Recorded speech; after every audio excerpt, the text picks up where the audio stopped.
Welcome back, everyone. Where I left off last time, I was still in ICU after my second surgery and was scared, terrified. Sadly, with visitation rules and hours, I was left alone. And, as I said, that can be awfully terrifying. So I spent a few days in ICU. I do remember a few times, alarms going off or things going off and nurses rushing over, and you just get scared out of your mind. Try not to cuss so I don't get in trouble here. And you're worried that what was that? Am I dying? Am I going to have to go back under surgery? Am I going to do this? And it's hard to remember, at that age, and a lot of kids my age, younger, that are going through this, have gone through this, that we are just still kids.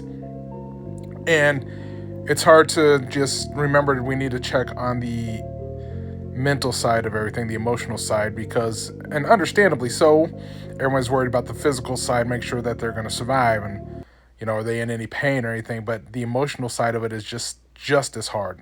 It's extremely hard. So I spent a few days in ICU and then went to my room finally, and took a while to start really moving around.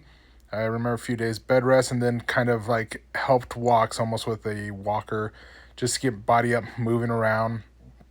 I had the little long breather thing with the ball in it to try to work on lung strength right on my table next to me as well. And nurses would come in and have me do that quite often during the day, trying to get my lungs. And at this point, I still had a couple tubes coming out of my lungs to help with any fluids I would build up or anything of that nature.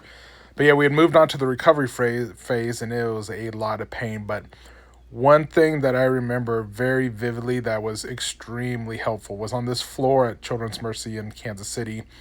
They had a little common area for all the kids there, games and stuff. And the one game I really remember playing a lot with my parents and then some of the other kids in the area was sit-down Pac-Man.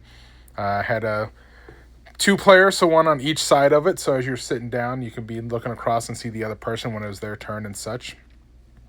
But I remember going to that and that just being the little escape, because we needed that escape to feel normal.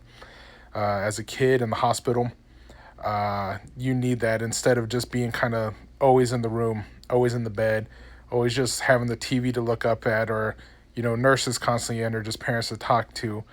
We needed that mental escape just to remember and remind us of being a kid, and just to take our mind away from being in the hospital where beeps and nurses rushing in. We see the conversations with the doctors and parents and not knowing what they're fully talking about, and then them coming and giving us a kind of a brief synopsis and kind of trying to dumb it down for us. And that's one thing I would suggest, is just be honest with us. I understand where they're coming from, but we just want to know the truth. What is going on? What are the next steps? What are potential things?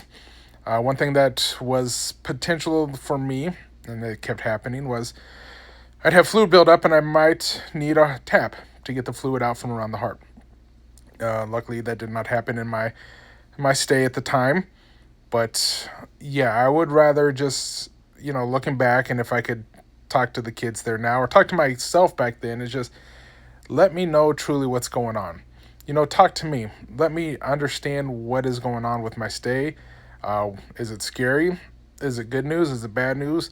Don't just try to sugarcoat. Let me know. I'm the one there in the bed, terrified, pain, just all that. So I think that is something we really should work on as a whole, especially when it's coming to kids in medical facilities, not just the heart, but anything. Just be truthful, honest with them, and make sure we check the emotional state, because it was really hard. And again, I understand where the doctors, family, friends were all coming from.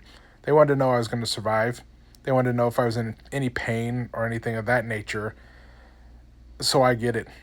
And I totally get it. But the emotional side of it was just equally as hard. So we need to do better at that. And again, I'm not blaming a single person. It's just something I lived through and want to help out and advocate for.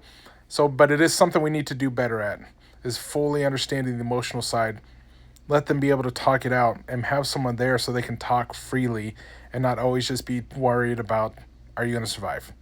So I'll continue on as like I said, the next few years are really, really hard through this. But the one thing that I remembered on the bright side at that time was the Pac-Man in the main common area. So, but again, if you want to help out, I am doing the Heart Walk coming late September here up in the western Chicago suburbs. It's for the American Heart Association. Trying to raise some money, so that's what this QR code is here.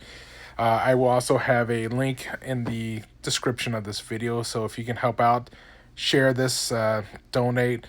I'm trying to be an advocate for the kids that I was and to give back and help them out and anyone else that is going through it. I know, just to make things easier for them.